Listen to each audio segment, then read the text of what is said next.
And we now move on to the issues of companies exiting Nigeria. The Nigeria Employers Consultative Association, the umbrella body for employers, has disclosed that at least 15 multinationals have either divested or partially closed operations in the country in the last 3 years.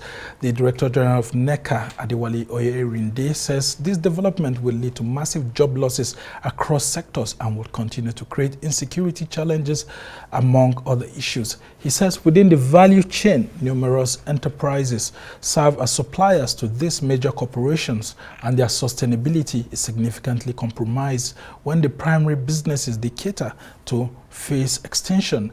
He believes the crisis within the value chain deserves more attention than it currently receives. And to discuss this in detail, I have the Director General of Nigeria Employers Consultative Association, Adewale Oyerinde, joining us from our Lagos studio. Thank you so much, Adewale, and good to see you again in the new year.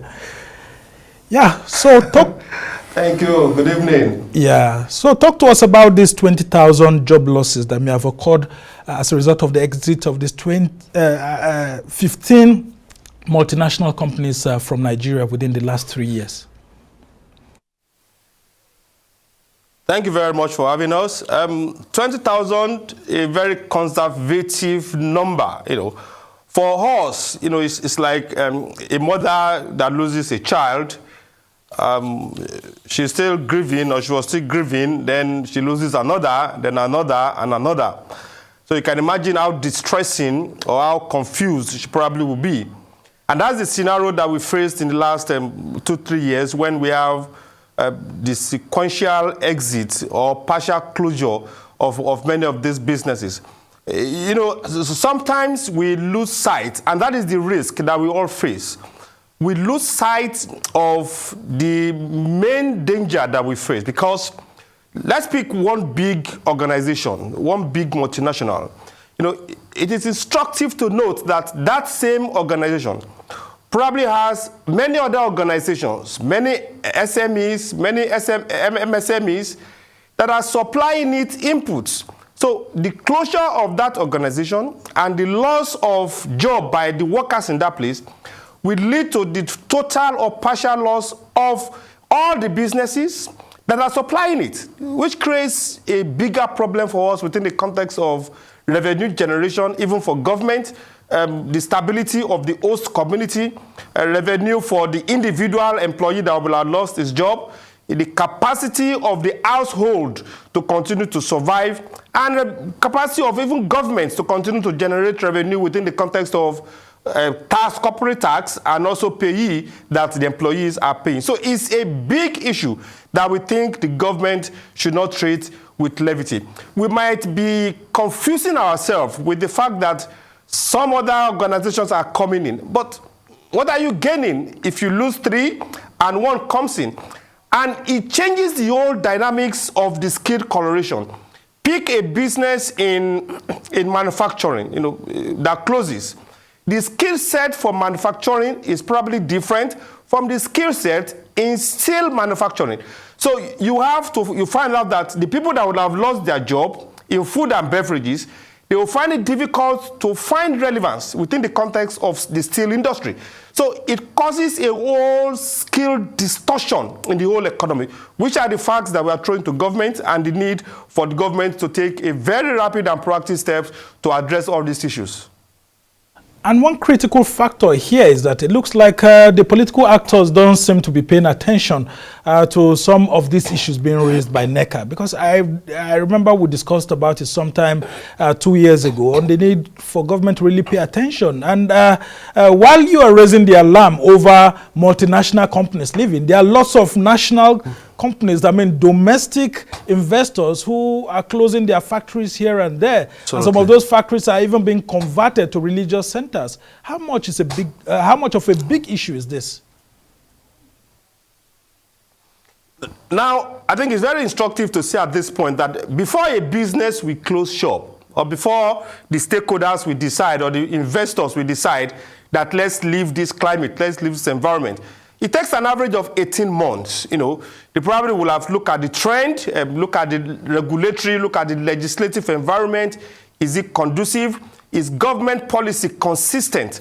Is the legislature, is it independent? Is the legislative arm independent? No, the whole sequence of all these issues will inform whether the business will decide to gradually start divesting before they come to announce that they've left. You know, before a company will announce that they are leaving, they probably have left 3 months ago. And all these issues started through past administration.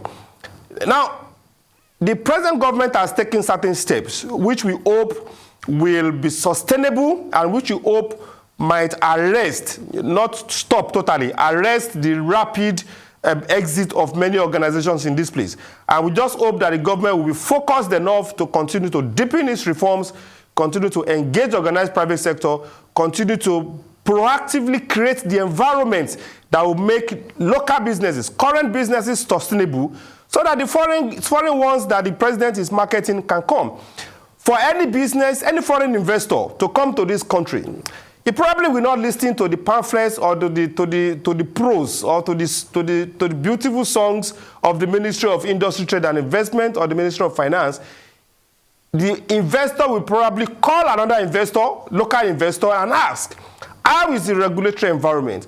How is doing business in Nigeria? The testimony of that local business will inform whether that foreign investor will bring his hard-earned dollar to this country to invest. So we've said, let government focus on providing a hospitable environment for these current, hard-working, resilient Nigerian businesses to survive. Naturally, foreign direct investment will flow into this country. Yeah, I mean, you just raised a critical point. I was speaking with the manufacturer just last night, and when I asked of the conditions of operations within the country, he actually lamented, but said the government was doing well by sending the Minister of Trade to go to Lagos and the Ogun axis, where you have manufacturers, to actually see them and feel their pulse.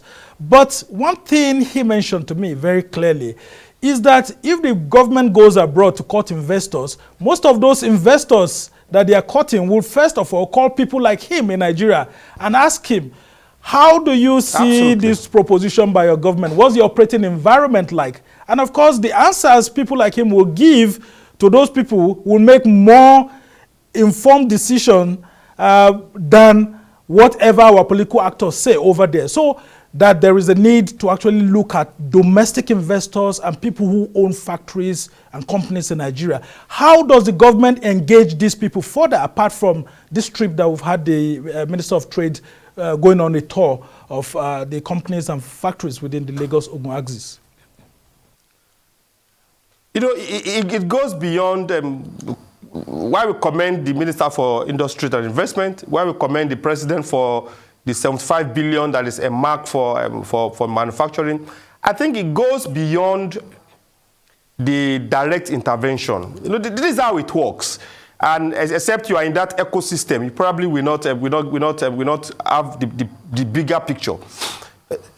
Now, let me take an instance of the small and medium scale enterprise development agency, SMEDAN, that through the partnership with one of the banks, decide to give grants or loans to SMEs.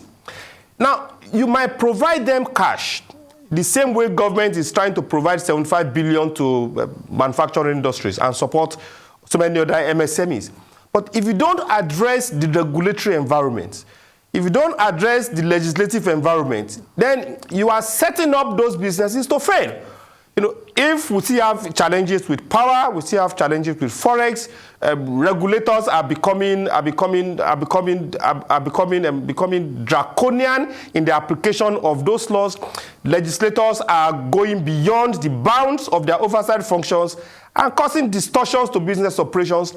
Those are the critical issues that we must address, because the contradictions in the business environment is so massive.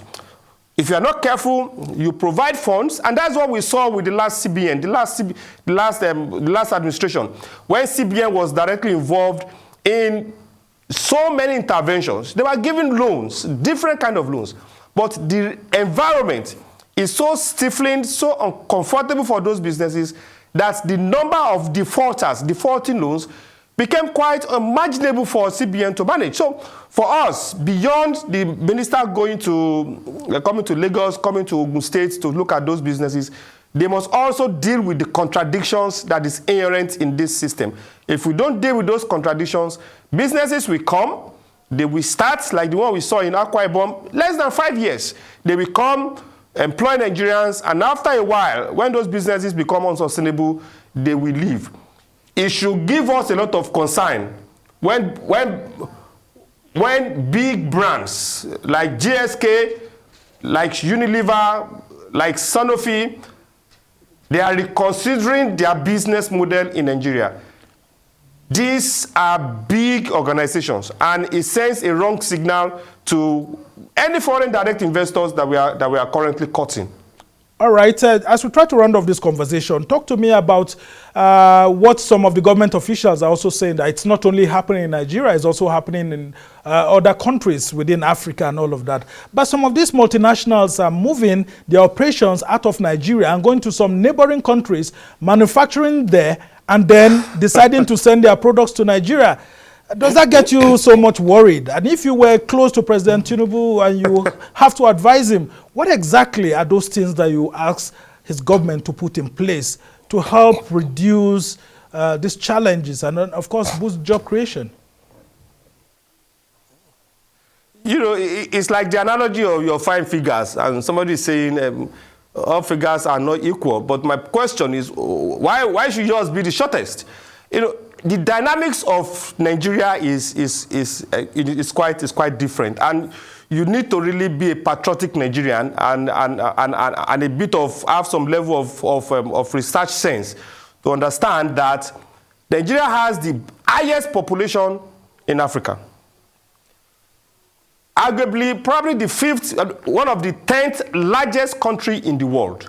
And it has been said that in about 20, 30, 40 years, our population will be contesting with the highest population in the world. Now, we have a large number of youth population that can be compared with any in Africa. So why are we comparing ourselves with other businesses that are living? They should be coming to Nigeria because we have the population, we have the markets. Now, if those dynamics that should attract an average business owner is not attracting them for us, then that should be a cause for worry for us. So the argument that they are living in other African countries is quite laughable. Yeah, and I said it that they are leaving Nigeria and going to neighboring countries. For example, either Cote d'Ivoire, manufacture there and ship back to Nigeria. And it's strange, actually, when you meet some government officials, they're at a loss why some of these companies are doing that. But I want you to prescribe some solutions to the government. What exactly would you be advising President Tinubu and his team to do at the moment, that if they are really set to rejuvenate the economy? Now, 3 things that I'll share shortly. Now, the African Continental Free Trade Agreement has opened up the whole African business, African market. So as you said, people can go to Benin Republic, they can go to Togo, they can go to Ghana, manufacture, and come to Nigeria and sell. So one of the things you have to do is to empower local manufacturing. We must produce what we eat, we must produce what we consume. If you do that, you reduce the pressure on Forex, you empower local manufacturers, and you give them the ability to increase their capacity to create jobs. That is one. The second thing you have to do is to tidy up your social investment schemes. Unfortunately, ours has run into some level of controversy because in countries where you have high level of unemployment, what the government uses to bridge the gap is this kind of social investment schemes. So that those that are not working, they have some stipend they are collecting so that economic activities can continue to go on before they get jobs.